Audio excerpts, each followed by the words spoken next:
آج کے ہمارے درس کا آغاز 29ویں پارے سے ہوگا۔ اس پارے کی ابتدا سورہ ملک سے ہوتی ہے۔ سورہ ملک کی فضیلت احادیث مبارکہ میں آئی ہے۔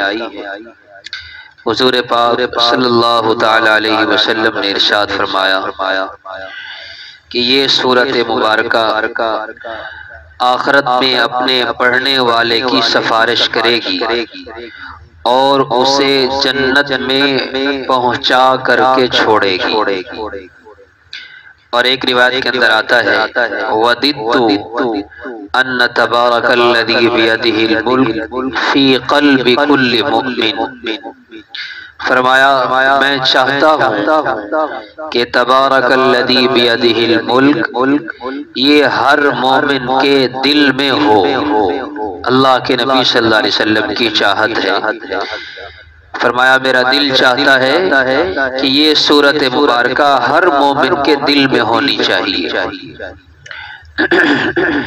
اسی طرح ایک صحابی حضور پاک صلی اللہ علیہ وسلم کی خدمت میں حاضر ہوئے، عرض کیا یا رسول اللہ میں نے دوران سفر ہم نے ایک جگہ خیمہ لگایا اور ہمیں معلوم نہیں تھا کہ جس جگہ خیمہ لگایا جا رہا ہے وہاں قبر ہے، وہ قبر زمین کے برابر ہو چکی ہوگی، پتہ نہیں چلا۔ تو رات کو ہمیں اس قبر سے کسی آدمی کے سورہ ملک اول سے لے کر آخر تک پڑھنے کی آواز سنائی دی۔ تو آپ علیہ السلام نے فرمایا ہاں جو دنیا میں یہ سورۃ مبارکہ پڑھنے کا اہتمام کرے گا اللہ اسے عذاب قبر سے محفوظ رکھیں گے۔ اور ایک روایت کے اندر آتا ہے کہ جب میت کو قبر میں رکھا جاتا ہے تو عذاب کے فرشتے پاؤں کی طرف سے آتے ہیں، تو یہ سورۃ مبارکہ کہتی ہے لیس علیکم سبیل لیس لکم علیہ سبیل، تمہارا اس کے پاس آنے کا کوئی جواز نہیں ہے، اس لیے کہ یہ انہی پاؤں سے کھڑے ہو کر میری تلاوت کیا کرتا تھا، لہذا آج میں اسے عذاب سے بچاؤں گا۔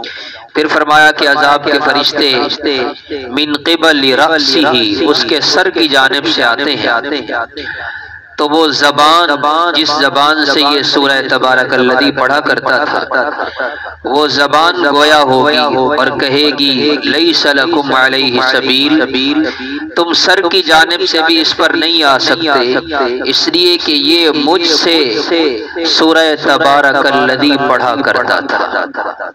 حضور پاک صلی اللہ علیہ وسلم کا مبارک معمول تھا کہ آپ سونے سے پہلے سورہ ملک اور سورہ الف لام میم سجدہ کی تلاوت ضرور فرماتے تھے۔ اور آپ علیہ السلام نے ارشاد فرمایا کہ تورات میں بھی اس سورت کو سورہ ملک کہا گیا ہے۔ اس سورت کی ابتدا میں اللہ جل جلالہ نے انسان کو اپنی موت کی یاد دلائی ہے کہ بابرکت ہے وہ ذات جس نے موت اور زندگی کا نظام بنایا، موت اور زندگی کو پیدا کیا لیبلوکم ایکم احسن عملا، تاکہ اللہ تمہیں آزمائے تم میں سے کون اچھا عمل کر کے آتا ہے۔ مفسرین نے لکھا یہاں اللہ تعالیٰ نے موت کو پہلے ذکر فرمایا اور زندگی کو بعد میں ذکر فرمایا، یعنی انسان کو متوجہ کیا ہے کہ انسان کا انجام وہ موت ہے۔ حضرت عمار ابن یاسر رضی اللہ تعالیٰ عنہ فرماتے ہیں حضور پاک صلی اللہ علیہ وسلم نے ارشاد فرمایا کفا بالموت واعظا، کہ اگر کوئی آدمی نصیحت حاصل کرنا چاہتا ہے تو موت سب سے بڑی نصیحت ہے، سب سے بڑی نصیحت ہے۔ اس لیے جب جنازے کی نماز پڑھی جاتی ہے تو میت کو سب کے آگے رکھا جاتا ہے تاکہ سب کے سامنے آئے میت، اور سب کے دل میں یہ بات آئے کہ ایک نہ ایک دن ہم نے بھی اس دنیا سے جانا ہے، یہ دنیا رہنے کا جہان نہیں ہے۔ اگر یہاں کسی نے رہنا ہوتا تو حضور پاک صلی اللہ علیہ وسلم کی ذات عالی اس بات کے زیادہ حقدار تھے کہ آپ اس دنیا میں رہتے، لیکن جب آپ چلے گئے تو مطلب اب کسی نے نہیں رہنا، سب نے جانا ہے۔ تو فرمایا موت اور زندگی کا نظام اس لیے بنایا تاکہ اللہ آزمائے تمہیں کہ تم میں سے کون اچھا عمل کر کے آتا ہے۔ اللہ کے ہاں اعمال کی اندر اخلاص کو دیکھا جاتا ہے۔ مفسرین لکھتے ہیں اللہ نے یہ نہیں فرمایا تم میں سے کون زیادہ عمل کر کے آتا ہے، بلکہ فرمایا تم میں سے کون اچھا عمل کر کے آتا ہے، اور عمل اچھا ہوتا ہے اخلاص کے ساتھ۔ جتنا اخلاص زیادہ ہوگا اتنا ہی وہ عمل اللہ کے ہاں مقبول ہوگا۔ فرمایا جس نے ساتوں آسمان بنائے، آپ اللہ کی تخلیق میں اگر کوئی تفاوت کمی بیشی ڈھونڈنا چاہیں، فرجع البصر، آنکھیں وہ ناکام ہو کر واپس لوٹیں گی، آپ بار بار دیکھیں لیکن اللہ جل جلالہ کی بنائی ہوئی چیزوں میں کوئی کمی اور کوئی نقص معلوم نہیں ہوگا۔ اللہ جل جلالہ نے یہ دنیا کی زندگی اس لیے دی ہے تاکہ اللہ جل جلالہ کے احکامات کے مطابق زندگی گزاری جائے، اللہ تعالیٰ کے احکامات کا پابند بن کر حکم کی حکمت سمجھ آئے یا نہ آئے، ہم حکم پر عمل کرنے کے پابند ہیں۔ آج کل معاشرے میں لوگ وہ حکم کی حکمتیں تلاش کرتے ہیں کہ اس حکم کی حکمت کیا ہے۔ حکمتیں بہت سی ہوتی ہیں، ہم حکمتوں کی بجائے حکم کی طرف جائیں، حکمت اللہ ہی بہتر جانتے ہیں۔ حضرت علی رضی اللہ تعالیٰ عنہ کرم اللہ وجہہ فرمایا کرتے تھے کہ دین جو ہے وہ عقل کے تابع نہیں ہے، حکمت وہی ہوتی ہے نا جو ہمارے عقل کو سمجھ آئے کہ ہاں یہ ایسے بالکل ٹھیک۔ حضرت علی رضی اللہ تعالیٰ عنہ نے مسئلہ ہی حل فرما دیا، فرمایا کہ اگر دین لو کان الدین بالرأی، اگر دین عقل کے تابع ہوتا، ہماری سمجھ کے تابع ہوتا تو پھر میں موضوع کے نیچے مسا کرتا، لکان باطن الخف اولا من ظاہرہما، تو میں موضوع کے نیچے مسا کرتا، حالانکہ میں نے رسول اللہ صلی اللہ علیہ وسلم کو موضوع کے اوپر مسا کرتے ہوئے دیکھا ہے، کیونکہ عقل کا تقاضا ہے کہ جب پاؤں میں موزے ہو بندہ چلتا ہے تو مٹی نیچے لگتی ہے، تو تر ہاتھ سے صفائی نیچے ہونی چاہیے، لیکن نہیں، میں نے رسول اللہ صلی اللہ علیہ وسلم کو دیکھا، آپ صلی اللہ علیہ وسلم موضوع کے اوپر مسا فرماتے تو میں بھی موضوع کے اوپر مسا کرتا۔ اس سے مسئلہ حل فرما دیا کہ دین عقل کے تابع نہیں ہے۔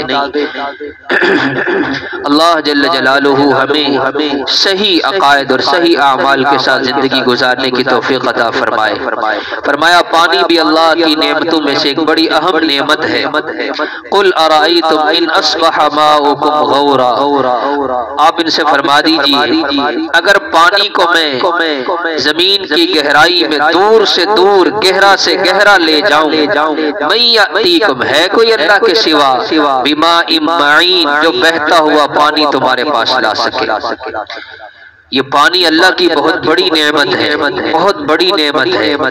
حضور پاک صلی اللہ علیہ وسلم نے فرمایا کہ وضو کرتے وقت پانی میں اسراف مت کرو، ضرورت سے زیادہ پانی استعمال مت کرو۔ ولو كنت على شط نہر جار، اگرچہ تم جاری نہر کے کنارے ہی کیوں نہ بیٹھے ہو، نہر چل رہی ہے اسی میں سے چلو بھر کے پانی لے رہا ہے، اور وہ استعمال شدہ پانی اسی میں گر رہا ہے، فرمایا تب بھی پانی میں اسراف مت کرو۔ تو پانی اللہ کی بہت بڑی نعمت ہے، فرمایا اگر یہ پانی چلا جائے زمین کی گہرائی میں کون لا سکتا ہے؟ ایک ملحد اور بددین آدمی اس نے جب یہ آیت سنی تو وہ کہنے لگا یہ کوئی مشکل ہے پانی کو لانا، آج کل جدید دور ہے، ایسی مشینیں آ گئی جو گہرائی سے پانی نکالتی ہیں، تو ہم بڑی بڑی مشینیں لگا کر پانی نکال لیں گے۔ یہ بات کی، رات کو سویا، صبح اٹھا تو آنکھ کی بینائی ختم ہو چکی تھی، آنکھ کی بینائی ختم ہو چکی تھی۔ اللہ نے فرمایا کہ تو زمین کی گہرائی سے مشینوں کے ذریعے پانی نکالنے کے دعوے کرتا ہے، ذرا اپنی اس آنکھ کا پانی تو واپس لا۔ یہ آنکھ میں جو پانی ہے جس کو بینائی ہے، جس سے تو دیکھتا تھا، یہ چھین لی، دوسرا پانی تو بعد میں لائے گا، ذرا یہ اپنی آنکھ کا پانی واپس لا۔ اس لیے بھائیو اللہ کی نعمتیں بہت بڑی بڑی نعمتیں ہم استعمال کرتے ہیں، یہ پانی بہت بڑی اللہ کی نعمت ہے، ہوا اللہ کی بڑی نعمت ہے، اللہ کھانے پینے کی کتنی نعمتیں ہمیں کھلاتے ہیں اور پلاتے ہیں، اس پر اللہ کا شکر ادا کرنا چاہیے۔ بعض مفسرین نے یہ بات لکھی ہے، تفسیر بیضاوی میں بڑی تفصیل سے یہ بات لکھی ہے کہ ہم دنیا میں جتنے بھی نیک عمل کر رہے ہیں، ایک درجہ تو یہ ہے کہ ہم جو عمل کرتے ہیں اس امید پر کرتے ہیں کہ ہمیں آخرت میں اس کا اجر و ثواب ملے گا، اور احادیث میں بالکل آتا ہے، لیکن بعض مفسرین نے یہ لکھا کہ اگر دیکھا جائے تو ہم جتنی پوری عمر جو عبادت کر رہے ہیں، یہ دنیا میں جو ہم اللہ کی نعمتیں استعمال کرتے ہیں، یہ ان نعمتوں کا بدل بھی نہیں بنتا۔ کروڑوں نعمتیں ہم اللہ کی استعمال کرتے ہیں، اس کے مقابلے میں ہماری عبادت تو بہت تھوڑی ہے۔ اگر یہ انہی نعمتوں کے مقابلے میں لائی جائے یہ عبادت تو ان کے مقابلے میں پوری بھی نہیں ہوگی، چاہے جائے کہ ہمیں آئندہ ملے، یہ تو اللہ کے فضل سے ملے گی۔ اس لیے صحابہ کرام رضوان اللہ تعالی علیہم اجمعین، ان کی اللہ نے جو صفت بیان فرمائی ہے قرآن کریم میں متعدد مقامات پر کہ وہ کیا تلاش کرتے ہیں، یبتغون فضلا من اللہ ورضوانا، وہ دو چیزیں تلاش کرتے تھے صحابہ، دو چیزیں، اللہ کا فضل پہلے اور پھر اللہ کی رضا۔ اللہ کی جو رضا حاصل ہوگی وہ بھی اللہ کے فضل سے ہوگی، ہمارے اعمال سے نہیں ہوگی۔ ہمارے اعمال تو ہمارے سامنے ہے کہ ہم کتنے عمل کرتے ہیں، اس لیے اللہ کا فضل مانگنا۔ فرمایا قل بفضل اللہ وبرحمتہ، اللہ کے فضل اور اللہ کی رحمت پر تمہیں خوش ہونا چاہیے، اس پر امید ہونی چاہیے، اللہ کے فضل کو تلاش کرنا چاہیے۔ سورہ قلم کی ابتدا ہے، قلم بھی ایک عظیم نعمت ہے۔ حضرت عبداللہ ابن عباس رضی اللہ تعالیٰ عنہما فرماتے اللہ نے سب سے پہلے قلم کو پیدا کیا اور اس سے فرمایا لکھو۔ قلم نے عرض کیا پروردگار کیا لکھوں؟ فرمایا قیامت تک آنے والے تمام انسانوں کی تقدیر اللہ نے لکھی۔ اور یہ جو قلم ہم استعمال کرتے ہیں، جو جدید شکل میں قلم ہمارے پاس ہوتا ہے، اس قلم کی ابتدا حضرت ادریس علیہ السلام سے ہوئی۔ سب سے پہلے قلم حضرت ادریس علیہ السلام نے بنایا۔ حضور پاک صلی اللہ علیہ وسلم کی بہت سی صفات کا تذکرہ ہے۔ کافر کہتے تھے نعوذ باللہ آپ پر جنون طاری ہو گیا، اللہ نے فرمایا ما انت بنعمت ربک بمجنون، آپ اللہ اپنے رب کی نعمت سے آپ پر کوئی جنون نہیں ہے۔ آپ علیہ السلام مجنون آدمی تو جو بات کرتا ہے تو گھر والے بھی اس کی بات کی طرف توجہ نہیں دیتے کہ مجنون دیوانہ ہے، پاگل ہے، لیکن حضور پاک صلی اللہ علیہ وسلم کو اللہ تعالیٰ نے فرمایا اوتیت جوامع الکلم، اللہ نے مجھے جامع کلمات عطا فرمائے۔ جامع یعنی کلمہ چھوٹا، جملہ تھوڑا اور اس کے اندر معنی بہت زیادہ۔ لکھا ہے فقہا نے حضور پاک صلی اللہ علیہ وسلم نے ترمذی شریف میں آپ علیہ السلام نے ایک صحابی سے مزاح میں ایک جملہ فرمایا، مذاق میں ایک جملہ فرمایا۔ علماء اور فقہا نے مذاق میں فرمائے ہوئے اس ایک جملے سے کئی سو مسائل کا استنباط کیا۔ اس کی ایک مثال آپ کے سامنے عرض کرتا ہوں۔ حضور پاک صلی اللہ علیہ وسلم ایک صحابیہ کے ہاں تشریف لے کے باندھی تھی، غالباً اما عائشہ رضی اللہ تعالی عنہ کی باندھی تھی۔ حضور پاک صلی اللہ علیہ وسلم تشریف لائے تو ہانڈی کے اندر ہانڈی کے اندر گوشت پک رہا تھا۔ آپ علیہ الصلوۃ والسلام جب بیٹھے تو بعض روایات کے اندر آتا ہے وہ کھجوریں آپ علیہ الصلوۃ والسلام کی خدمت میں لے آئیں۔ تو آپ علیہ الصلوۃ والسلام نے مزاحن فرمایا کہ یہ جو گوشت ہانڈی میں پک رہا ہے کیا اس میں ہمارا حصہ نہیں ہے؟ جو گوشت پک رہا ہے اس میں ہمارا حصہ نہیں ہے؟ تو انہوں نے عرض کیا یا رسول اللہ یہ تو صدقہ ہے، صدقہ ہمیں کسی نے صدقے کے طور پر یہ گوشت دیا ہے، اور آپ کی آل اولاد صدقے کا مال تو آپ کے لیے جائز ہی نہیں، تو چونکہ وہ صدقے کا مال تھا اس لیے میں نے آپ کے سامنے نہیں رکھا۔ آپ علیہ الصلوۃ والسلام نے ایک جملہ فرمایا، اس جملے سے علماء نے کئی 100 مسائل کا استنباط کیا ہے۔ وہ جملہ کیا ہے؟ فرمایا لکی صدقۃ ولنا ہدیۃ، کہ آپ کے لیے تو یہ صدقہ ہے اور ہمارے لیے یہ ہدیہ ہے۔ اس میں سے ایک جو مسئلہ نکالا ہے علماء نے وہ یہ کہ ملک کے بدلنے سے حکم بھی بدل جاتا ہے، ملک کے بدلنے سے حکم بدل جاتا ہے، یعنی جب ان کو ملا تب تو وہ صدقہ تھا، لیکن جب انہوں نے لے لیا وہ مالک بن گئی، اب وہ آگے جب دیں گی تو وہ صدقہ نہیں رہا، کیونکہ اب ملک تبدیل ہو چکی۔ پہلے اس کا مالک صدقہ دینے والا تھا، اب اس کی ملک سے نکل کر اب اس کی مالک کون ہو گئی؟ صدقہ لینے والی، تو اب وہ صدقہ نہیں رہا، اب جب وہ آگے جائے گا تو ہدیے کی شکل میں جائے گا۔ یہ ایک مسئلہ ہے اور ایک اصول ہے جو فقہا نے نکالا ہے۔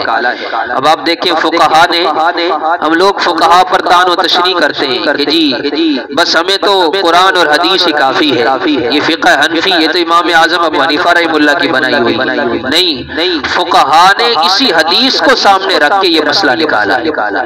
بہرحال حضور پاک صلی اللہ علیہ وسلم کے بارے میں جو کفار نے یہ بات کہی، اللہ نے تردید فرمایا انک لعلی خلق عظیم، آپ تو بڑے عالی اخلاق کے مالک ہیں۔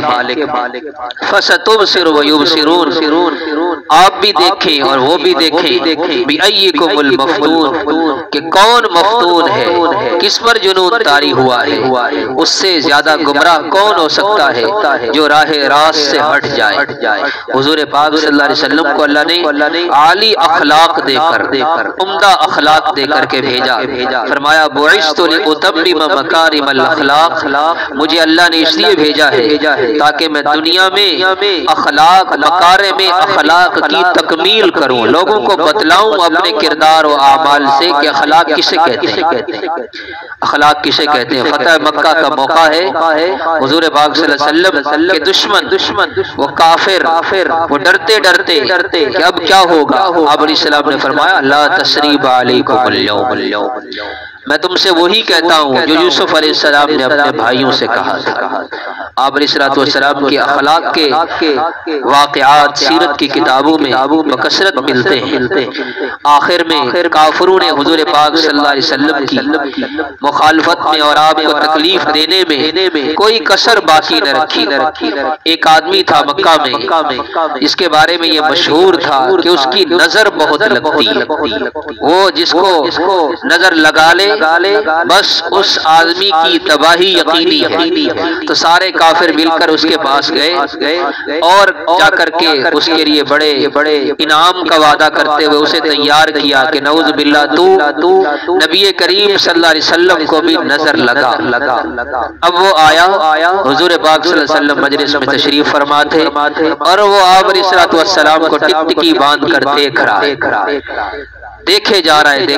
اللہ نے قرآن کی آیت نازل کر دی ان یکاد الذین کفروا لیزلقونک بابصارہم، کہ یہ آپ کو نظر لگانا چاہتے ہیں، ان دیوانوں کو پتہ نہیں ہے کہ آپ تو اپنے رب کی حفاظت میں، واصبر لحکم ربک فانک بأعیننا، آپ تو ہمارے حفاظتی حصار میں ہیں۔ چنانچہ حضور پاک صلی اللہ علیہ وسلم نے فرمایا العین حق، کہ نظر کا لگنا یہ بھی حق ہے۔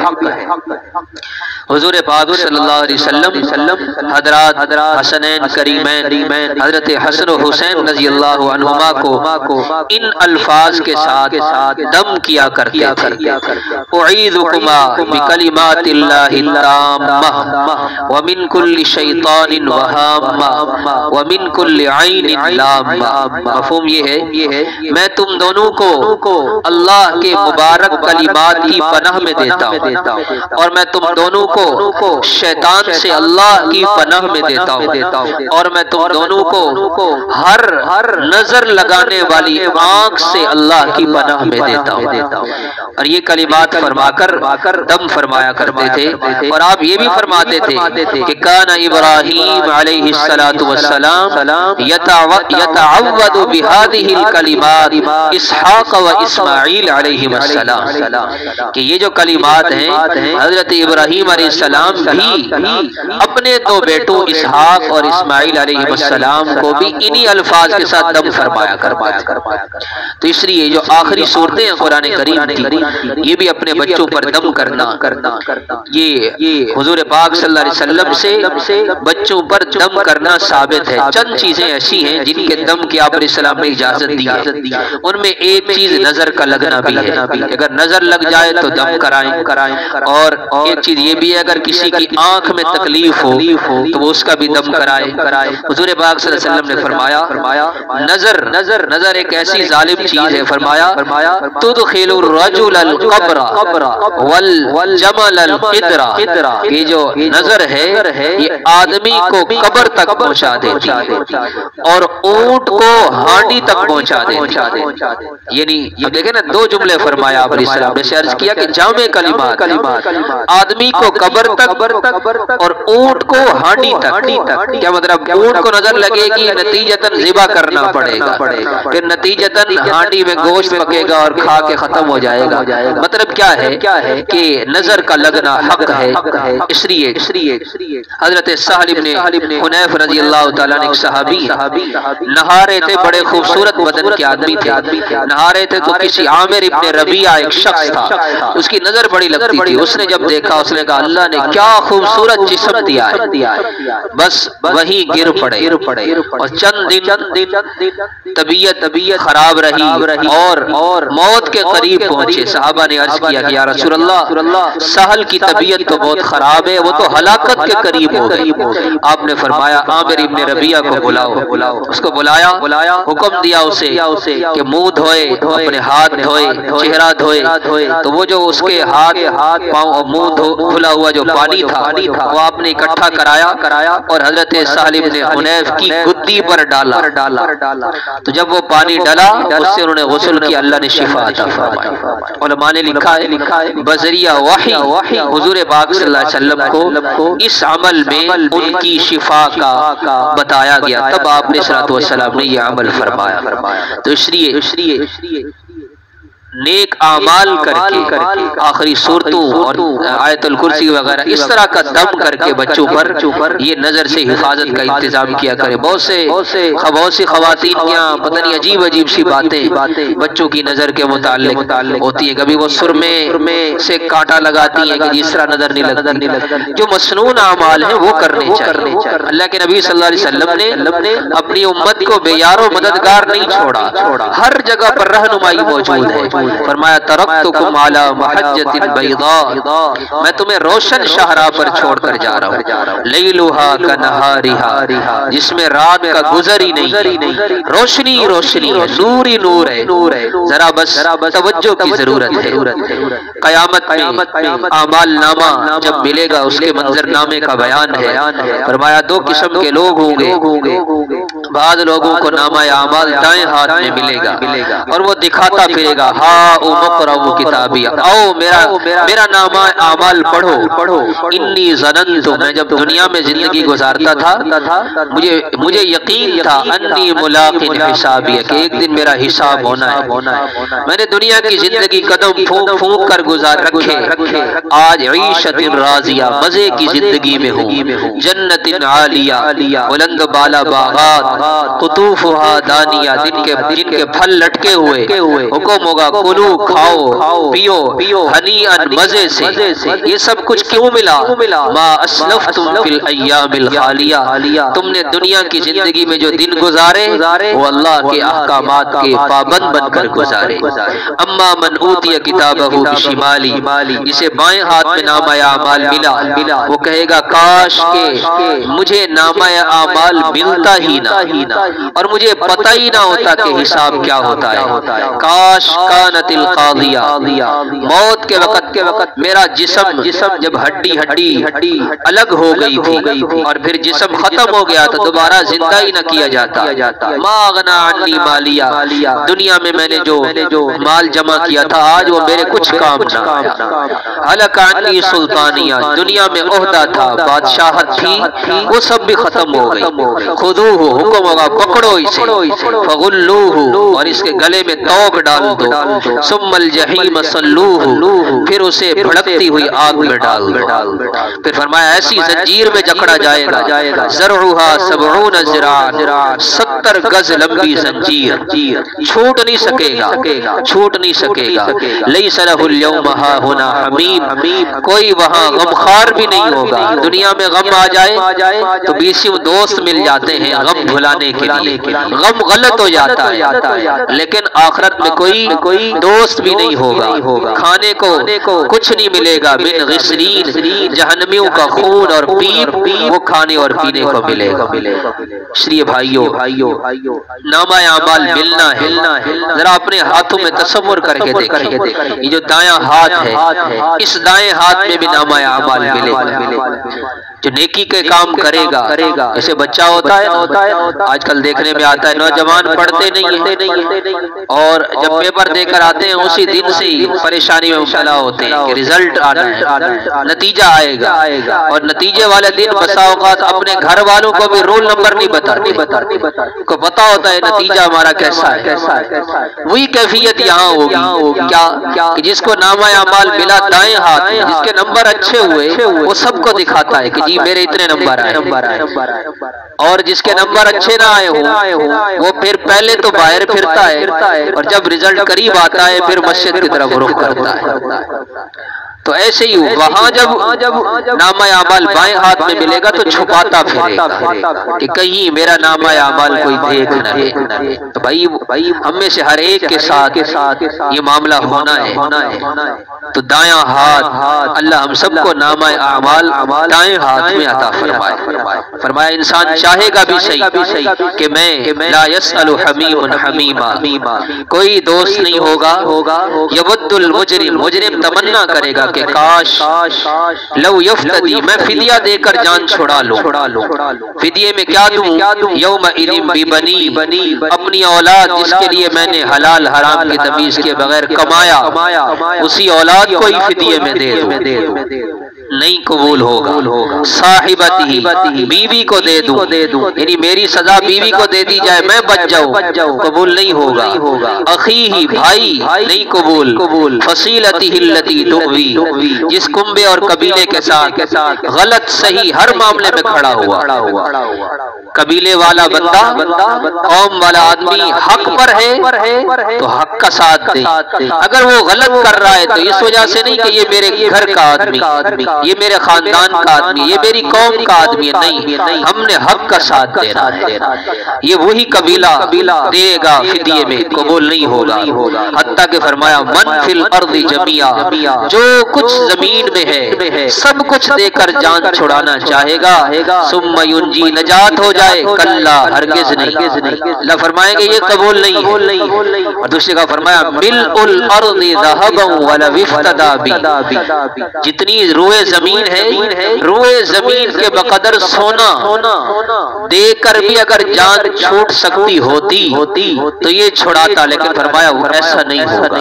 انہا لظا، جا بھڑکتی ہوئی آگ تیرا مقدر ہے، نزاعۃ للشوا، جو جلد اور کھال کو کو جلا کے رکھ دے، تدعو بھاگے گا، من ادبر و تولا، وہ تجھے آگے اور پیچھے سے پکڑے گی، وجمع فاوعى، جو مال جمع کیا، حرام مال جمع کیا، اوعى محفوظ رکھا، وہی مال جہنم کی آگ میں گرم کر کے جسم کو داغا جائے گا۔ یہ بھائیو کمائی میں یاد رکھیں، کمانے میں بڑی احتیاط کریں کہ جو کمانا یہ حلال ہونا چاہیے۔ فرمایا الحلال بین الحرام بین، حلال بھی واضح، حرام بھی واضح۔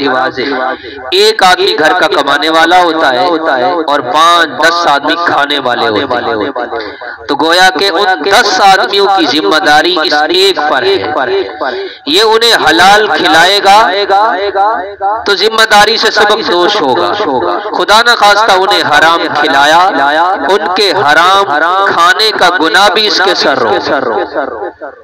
تو کمانے میں کوشش کریں، اولادوں کو حلال کھلائیں اور اللہ کی راہ میں مال خرچ کریں۔ یہ رمضان کا مہینہ یہ اللہ کے راستے میں مال خرچ کرنے کا مہینہ بھی ہے، مال اللہ کے راستے میں خرچ کریں۔ اپنی اولادوں کے لیے بھی کچھ چھوڑیں، لیکن ہمارا اصل مال وہ ہے جو ہم نے آخرت میں آگے بھیج دیا۔ ساری زندگی مال جمع کرتے ہیں اولاد کے لیے، اور جب دنیا سے جاتے ہیں اولاد وہ سارا مال کھا کر ایک سائیڈ میں ہو جاتے ہیں۔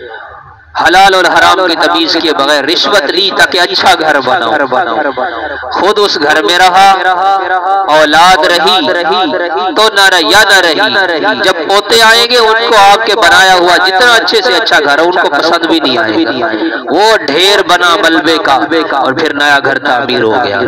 تو ہمیں کیا ملا؟ ہم نے حلال حرام کما کر گھر بنایا، اپنی قبر خراب کی، اگلی نسل نے بھی اسے استعمال نہیں کیا۔ تو اس لیے وہاں مال لگائیں جہاں آپ کے لیے صدقہ جاریہ بنے، مسجد پر، مدرسے پر، فقراء پر، مساکین پر مال خرچ کرنا، یہ اللہ کو قرض دینا ہے۔ فرمایا اللہ نے من ذا الذی، ہے کوئی یقرض اللہ قرضا حسنا، جو اللہ کو قرض حسنا دے۔ دنیا میں ہم اگر کسی کو قرض دیتے ہیں، اگر وہ بڑھا کر دیتا ہے یا ہم بڑھا کر لیتے ہیں تو یہ اضافہ حرام ہے۔ 1000 دیا ہے تو 1000 ہی واپس لیں گے قرض، اگر 1000 کی بجائے 1100 لیں گے تو 100 روپیہ حرام، اس کی وجہ سے پورا 1000 حرام۔ قربان جائیں اللہ پر، اللہ جل جلالہ فرماتے کون قرض دیتا ہے اور میں یہ قرض اضافے کے ساتھ واپس کروں گا، فَيُضَاعِفَهُ لَهُ، اللہ بڑھا کر دگنا کر کے واپس کرے گا، اضعافا کثیرا۔ تو اس لیے ایک دنیا کے بینک میں لوگ پیسے جمع کراتے ہیں، ایک آخرت کا بینک ہوتا ہے جس میں سود نہیں ہے، جس میں اضافہ ہی اضافہ ہے، لیکن وہ اضافہ سود نہیں ہے۔ جب جہان بدلے گا احکامات بدل جائیں گے اور پھر اللہ تب دیں گے۔ ایک حدیث میں آتا ہے حضور پاک صلی اللہ علیہ وسلم نے ارشاد فرمایا جب بندہ مال خرچ کرنے کی نیت کرتا ہے، اور یہ حدیث ایک جیسے کہتے ہیں نا ایکس رے مشین ہوتی ہے جس میں پورا ڈھانچہ آ جاتا ہے، اسے پتہ چل جاتا ہے کہاں کیا ہے۔ تو یہ حدیث علماء نے لکھا ہے یوں سمجھنے یہ ایکس رے مشین ہے، ہم سب اپنا محاسبہ کریں۔ فرمایا کہ جب بندہ نیت کرتا ہے کہ میں مال اللہ کے راستے میں خرچ کروں، 7 شیطان اس پر حملہ آور ہوتے ہیں، 7 شیطان وہ اس کوشش میں لگ جاتے ہیں کہ یہ کہیں یہ پیسہ اللہ کے راستے میں نہ لگا دے۔ ہر شیطان وہ اپنے حساب سے اسے اس کی ضرورت یاد دلاتا ہے کہ عید آ رہی ہے، فلاں تیرے اخراجات ہیں، بچوں کی ذمہ داری ہے، گھر کے فلاں اخراجات ہیں۔ تو فرمایا حضور پاک صلی اللہ علیہ وسلم نے، تفصیلی حدیث ہے خلاصہ بتا رہا ہوں، فرمایا حضور پاک صلی اللہ علیہ وسلم نے کہ تم میں سے جو 1 درہم 1 روپیہ اللہ کے راستے میں خرچ کر لیتا ہے وہ یہ نہ سمجھے کہ میں نے نیت کی، مانگنے والے نے مانگا، میں نے جیب سے روپیہ نکالا اور خرچ کر دیا، ایسا نہیں ہے۔ وہ 7 شیطانوں سے جنگ جیت کر اللہ کے راستے میں خرچ خرچ کرتا ہے، وہ ایسا نہیں ہے کہ دل میں آیا اور خرچ ہو گیا۔ اس لیے شیخ عبد القادر جیلانی رحمت اللہ علیہ، ان کے نام پر اصالہ ثواب کرنے والے بہت ہیں، بڑا نام لیتے ہیں، لیکن ذرا دیکھیں ان کے فرامین کو سمجھیں۔ فرمایا کہ میں مال کا استعمال ہوتے ہوئے سمجھ جاتا ہوں کہ مال حرام ہے یا حلال ہے۔ اگر مال اچھی جگہ لگ رہا ہے تو مجھے پتہ چل جاتا ہے یہ حلال کمایا ہوا مال ہے، اور اگر مال حرام جگہ پر لگ رہا ہے، فحاشی اور یانی میں لگ رہا ہے، اسراف ہو رہا ہے، اس مال ضائع ہو رہا ہے، تو فرمایا میں سمجھ جاتا ہوں کہ یہ مال حرام طریقے سے یا کم از کم مشتبہ طریقے سے کمایا ہوا ہے۔ اور حضور پاک صلی اللہ علیہ وسلم نے فرمایا انسان جہاں بھی مال خرچ کرتا ہے اگر اچھی نیت سے کرتا ہے اس کو اجر ملتا ہے، حتیٰ کہ اگر اپنے اوپر خرچ کرتا ہے اس پر بھی اس کو اجر ملتا ہے، بیوی پر خرچ کرتا ہے اجر ملتا ہے، بچوں پر خرچ کرتا ہے اجر ملتا ہے۔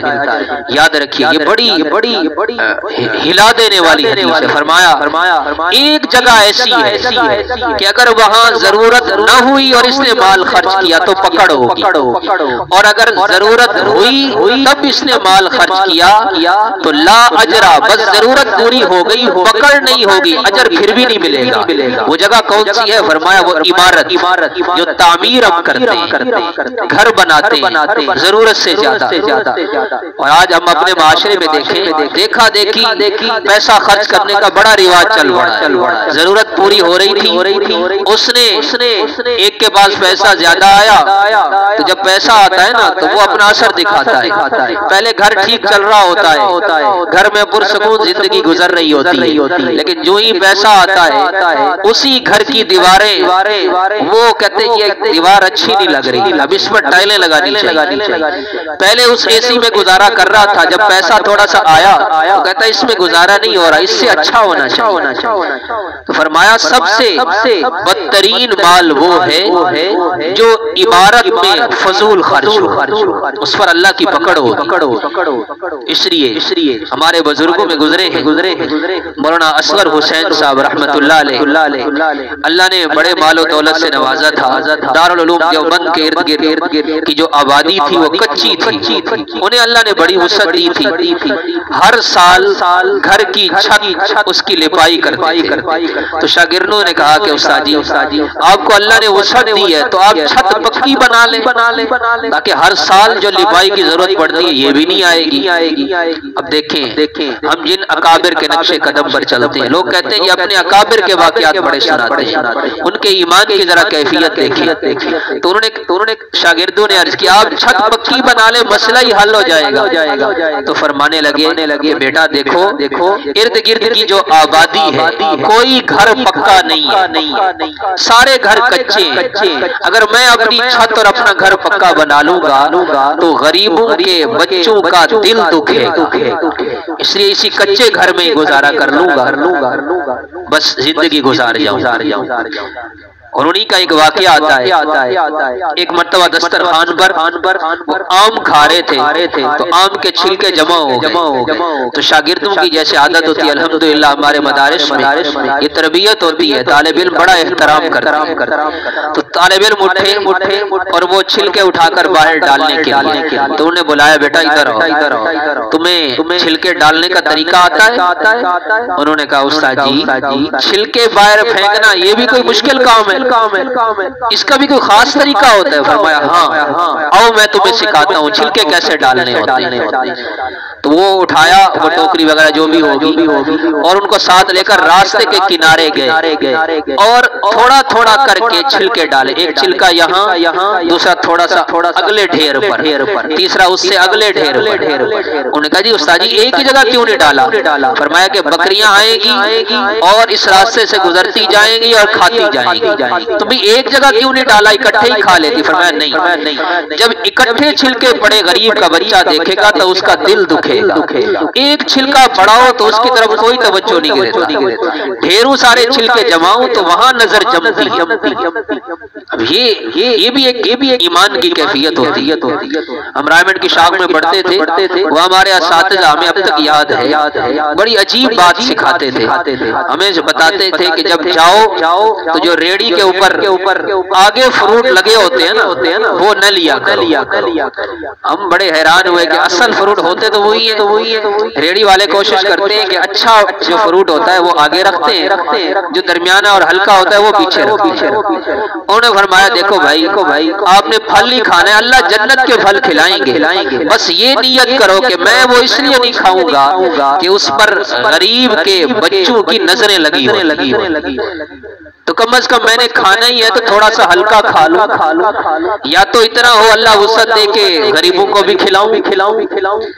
یہ کوئی فرض واجب نہیں ہے، یہ صرف ترغیباً بات عرض کر رہا ہوں۔ اپنے ایمان کی کیفیت ہوتی ہے۔ بہت سے لوگ ایسے ہوتے ہیں جو اچھی سبزی لینے کی کوشش کرتے ہیں، ایسے لوگ بھی ہم نے دیکھے کہ جو شام کو جاتے ہیں، انہوں نے سبزی والوں کو کہا ہوا ہے کہ جو سبزی نہ بکے وہ سنبھال کے رکھ لینا، شام کو ہم آئیں گے لے جائیں، تاکہ غریب کا اور تعاون نہیں تو یہ بھی تعاون کرتے۔ اللہ جل جلالہ جو کچھ کہا سنا مجھے اور آپ سب کو عمل کرنے کی